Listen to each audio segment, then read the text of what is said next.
true horror stories, born in the dark corners of India, now haunting the screens of the USA. Like, share, and don't forget to subscribe.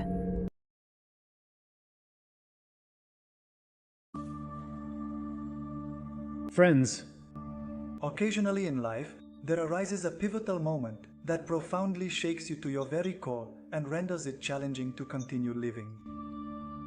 A comparable situation transpired for me as well, which has rendered my life rather challenging. I genuinely wish that I had the ability in some manner to reverse the flow of time, and I could correct my mistake. I really wish this could happen. I am going to narrate my story to you.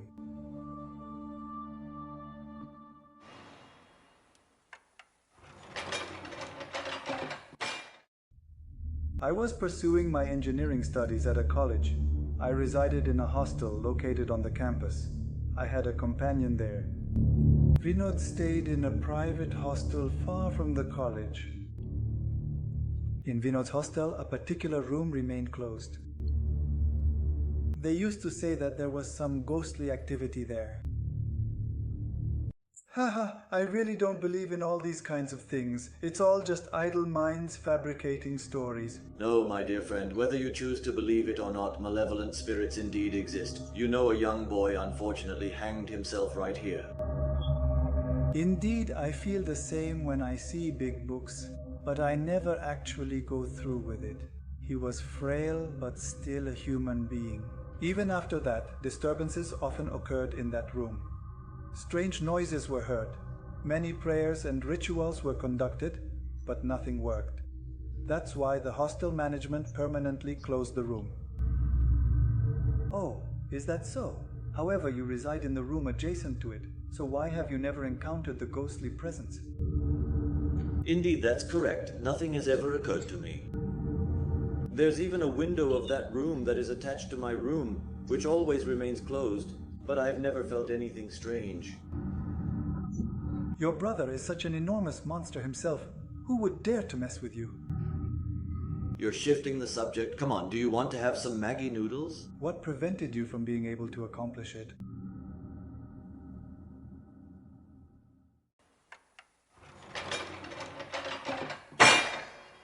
Then there was that particular night. We thoroughly enjoyed ourselves all evening and ended up getting late coming back. Vinod, my friend, it's becoming quite late and the curfew at my hostel will soon be in effect. Then they won't let me in. There is an excessive amount of drama at your hostel. Do one thing. Come over to my place today and stay overnight. There are numerous benefits to not staying in the college, my friend. Certainly. Then there is absolutely no tension at all. Your house is like my own home, and your mother is like my own mother. Yes. All right, just don't mention the girlfriend. Hello, you don't even possess an opportunity such as that. Who is going to pay any attention to you, Bengali? It will not be a guy. It is going to be a girl. Just be patient. Your moment will arrive.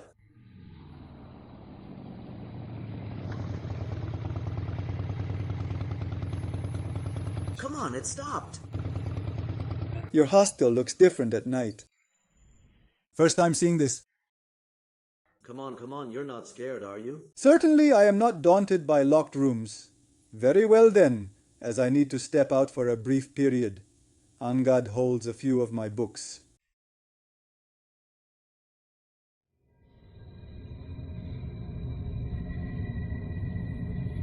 Once he departed, I am not entirely sure why, but I experienced an urge to open the window of that particular room and peer inside. This is the specific window to which I was referring. So I opened his horoscope. It was quite jammed. I somehow succeeded in managing to open it. I peered inside and it was rather dimly lit. I examined the area using my phone's flashlight and noticed some dusty pieces of furniture. An old-fashioned bed and numerous other objects. I really wish I hadn't seen that bed that day. That eerie and haunted room was directly in front of my eyes. However, I found it hard to believe. I did not discover anything peculiar there. Then I clearly heard another voice, so I quickly shut the window again. I did not wish to frighten my friend.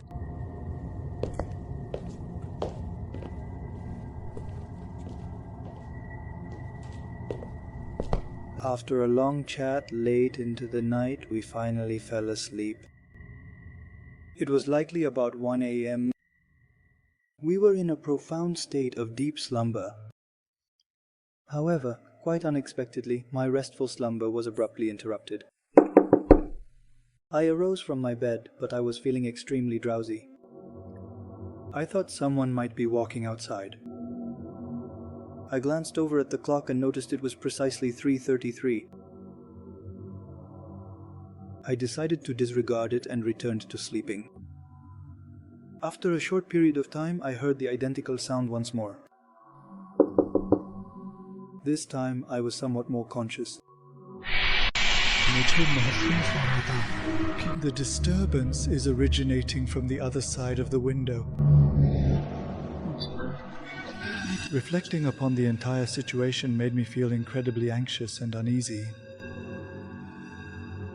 My nerves were so incredibly tense that I was directly afraid to even glance towards that window. I reclined comfortably with a cushion softly covering my face, hiding my mouth. Nevertheless, even at that moment, that specific sound was not resonating clearly in my ears. I was contemplating whether Vinod might be able to perceive that voice and take some action regarding it. However, he did not even awaken. I began praying fervently because of my overwhelming fear. I initiated the recitation of the Hanuman Chalisa. Nevertheless, it seemed that nothing had any significant effect. In some way, I successfully managed to drift off to sleep.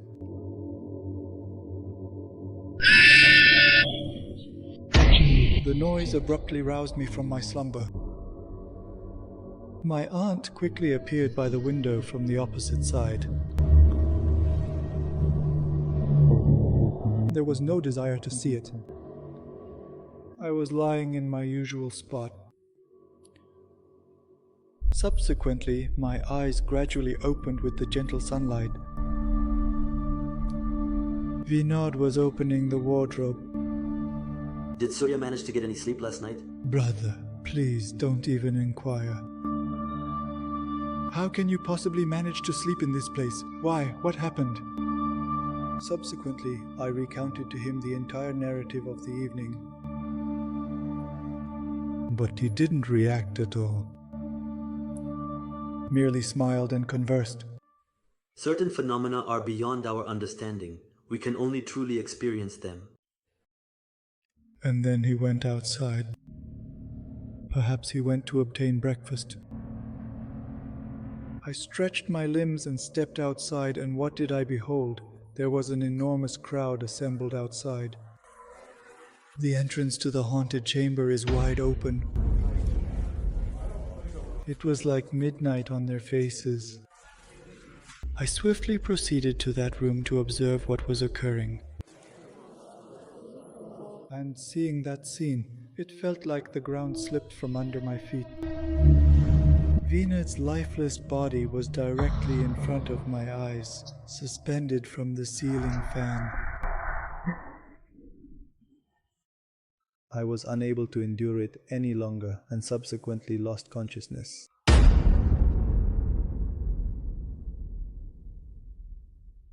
The following day, when I finally regained consciousness, I realized that I was situated in the hospital. There were a multitude of police officers encircling me.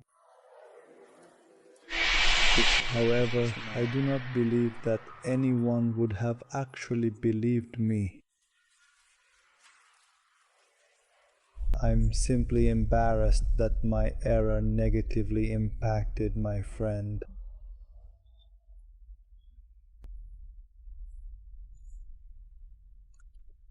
But I don't understand why Vinod was the one who got killed. And why did I survive?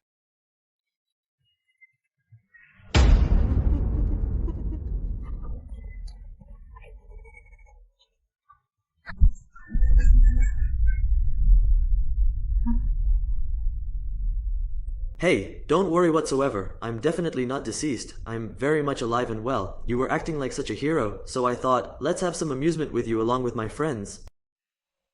However, we never anticipated that it would escalate to this extent and result in a hospital visit. Alright, your mother and father have arrived. Please proceed downstairs to meet them. Do you genuinely believe I'll simply let this slide, my friend? I'll definitely find a way to get back at you for this. Who are mother and father? So, my dear friends, please allow me to share with you all my own personal story. My friends have humiliated me so extensively throughout the whole duration of college. Made life hard. They have left me in such a state that I can't face anyone. It's been a year now.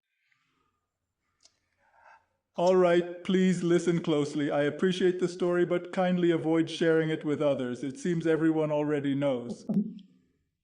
It's been extremely embarrassing. Kindly consider subscribing to the channel, dear.